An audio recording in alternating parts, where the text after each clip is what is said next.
Le vilain petit canard. C'était bientôt l'été. Le soleil chauffait le dos de la canne brune près de la mare. Mais elle ne bougeait pas. Mère Canne couvait ses œufs, attendant patiemment qu'ils éclosent. Toc toc, crac crac. Un joli petit caneton cassa son œuf pour sortir. Vers midi, 5 canetons couverts de duvet piaulaient autour des pattes de Mère Canne. Mais le 6e œuf, plus gros que les autres, n'était pas encore éclos. « Il est très gros, » se dit la Mère Canne. « Ce sera plus long que pour les autres. Je suppose qu'il lui faut plus de temps. » Alors, avec un craquement sonore, la coquille se brisa en deux. Un paquet de plumes ébouriffées, presque aussi gros que Mère Canne elle-même, avec un bec et des pattes, émergea de la coquille. « Tu ne peux pas être un de mes enfants, » caqueta la canne en découvrant avec étonnement l'affreux petit canard. Ses frères et sœurs s'étonnaient aussi. « Tu n'es pas des nôtres, » disait-il en se moquant de sa taille et de ses grosses pattes. Le père canard sortit de la mare pour voir sa nouvelle couvée. « Que va-t-il dire en te voyant ?» fit la canne en essayant de cacher derrière elle son vilain petit canard. Le canard s'émerveilla devant ses canetons. « Superbe !» dit-il en agitant fièrement son bout de queue. « Quelle belle famille! Mais cette horreur ne peut pas être de moi. » البطة الصغيرة القبيحة. كان الصيف قريبا. الشمس تدفئ ظهر البطة البنية قرب البركة، لكنها لا تتحرك. البطة الأم تحضن بيضها منتظرة بصبر أن يفقس. عند الظهر خرج 5 صغار، إلا البيضة السادسة التي كانت أكبر من البيض الآخر لم تفقس بعد. كسرت البيضة وخرج منها فرخ كبير ذو ريش أشعث تقريبا حجم أمه. لا يمكن أن تكون من أبنائي، طقطقت البطة وهي تنظر بذهول إلى البط الصغير الفظيع. أنت لست منا، قال إخوته وهم يسخرون من حجمه وحجم قدميه. خرج الأب من البركة ليرى صغاره الجدد. ماذا سيقول عندما يراك؟ قالت البطة وهي تحاول أن تخبئه وراء ظهرها. اندهش البط الأب عند رؤية الصغار. رائع، قال وهو يحرك ذيله بفخر. يا لها من أسرة رائعة، لكن هذا المرعب لا يمكن أن يكون مني. Le vilain petit canard avança en trébuchant et agita gentiment ses courtes ailes. Mais le père canard lui tourna le dos. Il se dirigea vers la mare, secouant la tête de dégoût. La canne étendit son aile protectrice sur son affreux caneton. Mais elle ne pouvait s'empêcher de regretter qu'il ne fût pas plus beau. « Tu seras peut-être plus intelligent, » lui dit-elle, « avec la grosse tête que tu as. » Les poules de la basse-cour vinrent aussi admirer les nouveaux canetons. « Oh, comme ils sont mignons !» caquetèrent-elles. « Mais qu'est-ce que c'est que celui-là? Ma chère, vous avez couvé un dindon? Débarrassez-vous-en vite. C'est un dindon, maman, couinèrent les autres canetons en dansant autour de leur vilain gros frère. C'est un dindonneau. Sûrement pas, cacota la mère très mécontente. Allons prendre un bain dans la mare pour vous le prouver. Les dindons ne savent pas nager. Le vilain caneton n'était pas un dindon. Il nageait aussi bien que ses frères et sœurs, plus vite même, grâce à ses grosses pattes. تقدم البط الصغير القبيح بتعثر وهو يحرك جناحيه الصغيرين، لكن الأب البط أدار عنه ظهره. واتجه نحو البركة وهو يحرك رأسه باشمئزاز. غطت البطة الأم صغيرها القبيح بجناحها، لكن لا يمكنها أن تنفي أنه قبيح. ستكون ذكيا بهذه الرأس الكبيرة التي لديك. حضرت الدجاجات لرؤية صغار البط.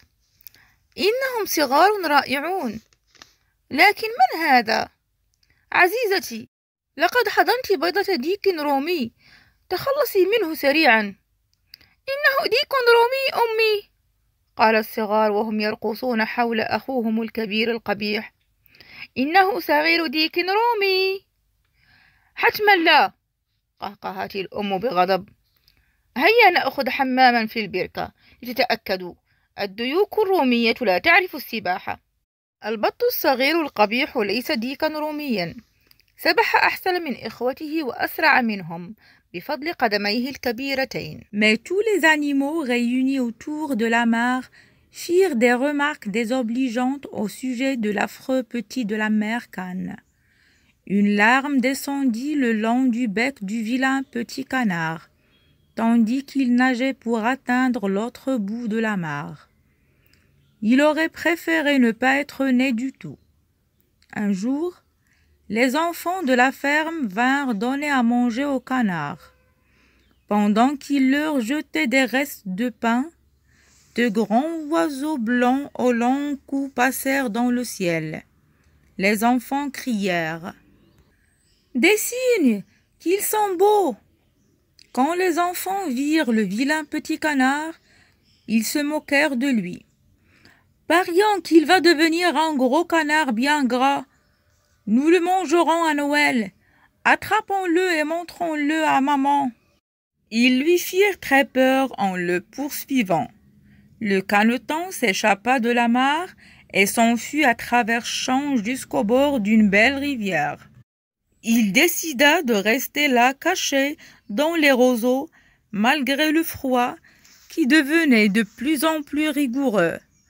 Enfin, le printemps revint. Le vilain petit canard sortit de sa cachette et alla vers la rivière. Tout ébouriffé et la tête basse. Il avait beaucoup grandi. À tout instant, il pensait qu'on allait lui crier. « Qu'est-ce que c'est que ça? Regardez ce drôle de canard.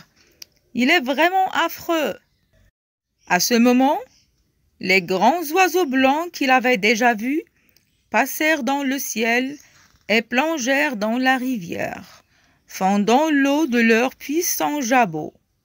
Leur beauté était trop éclatante pour le vilain caneton. لكن كل الحيوانات اجتمعوا حول البركة قالوا ملاحظات ازدراء في حق صغير البطة الأم الفظيع. نزلت دمعة على منقار البط الصغير القبيح وهو يسبح ليصل للطرف الآخر من البركة. تمنى لو أنه لم يولد. في يوم أتى أطفال المزرعة ليطعموا البط. عندما كانوا يرمون فتات الخبز مر سرب من الطيور الكبيرة البيضاء ذات العنق الطويل في السماء. صاح الأطفال: طيور بجع، يا لجمالهم! عندما رأى الأطفال البط الصغير القبيح سخروا منه. سيصبح بطة كبيرة سمينة وسنأكله في العيد، أمسكوا به لنريه لأمنا. خاف كثيرا من مطاردتهم له. هرب الصغير من البركة وغادر من خلال الحقول حتى وصل إلى ضفة نهر جميل. قرر أن يبقى ويختبئ وسط القصب رغم البرد الذي أصبح قارسا أكثر فأكثر. وأخيرا عاد الربيع. خرج البط الصغير القبيح من مخبئه واتجه إلى النهر كله أشعث ومحني الرأس. كبر كثيرا. فكر بأنهم سيصرخون عليه: ما هذا؟ انظروا إلى هذا البط الغريب، إنه فعلا قبيح. في هذه اللحظة مر سرب البجع الذي رأى، وغاصوا في النهر وشقوا الماء بحوصلتهم القوية. كان جمالهم متوهج بالنسبة للبط الصغير القبيح. Il quitta les bords de la rivière et voulut retourner vers la mare de la ferme. En approchant de la mare, Il reconnut ses frères et sœurs des canards presque adultes maintenant. Ils l'observèrent avec étonnement quand il passa la barrière. « Maman, maman !» caquetèrent-ils. Maman cane et papa canard venaient justement de basculer dans l'eau en quête de nourriture. La tête de maman cane sortit de l'eau et un colimaçon juteux tomba de son bec tandis qu'elle caquetait. « Regardez, j'en suis sûre, c'est notre laidron, il est revenu. » À ce moment, la porte de la ferme s'ouvrit brusquement et les enfants sortirent jouer. Ils aperçurent le vilain canard et tous s'écrièrent en le montrant du doigt. « Oh, regardez, le magnifique cygne !» Le caneton regarda alors son image se refléter dans l'eau calme. Il vit un long cou blanc avec une fine tête blanche. « Un cygne !» quequota-t-il. « Je suis un cygne !» À sa surprise et sa joie, d'un seul mouvement de ses blanches ailes, il s'éleva dans le ciel et prit son essor. Puis, il se laissa glisser jusqu'à la rivière, le cou tendu en avant, pour rejoindre sa vraie famille, la grande famille des cygnes blancs. غادر ضفة النهر واتجه نحو بركة المزرعة. عندما اقترب عرف إخوته أصبحوا تقريبا بالغين الآن. نظروا إليه باندهاش عندما عبر الحاجز. أمي! أمي! الأم والأب البط كانا يبحثان عن غذاء داخل الماء. أخرجت الأم رأسها من الماء، قهقهت فسقط حلزون من منقارها. انظروا، كنت أكيدة، إنه بشعنا، لقد عاد. في هذا الوقت فتح باب المزرعة وخرج الأطفال للعب. رأوا البط الصغير القبيح وصاحوا وهم يشيرون إليه. انظروا، بجع رائع. نظر البط الصغير إلى صورته في الماء ورأى عنقا طويلا أبيض مع رأس نحيل أبيض. بجع؟ أنا بجع؟ بمفاجأته وفرحه بحركة واحدة لجناحيه الأبيضين حلق في السماء ثم هبط في النهر العنق إلى الأمام ليلتحق بعائلته الحقيقية، العائلة الكبيرة للبجع الأبيض.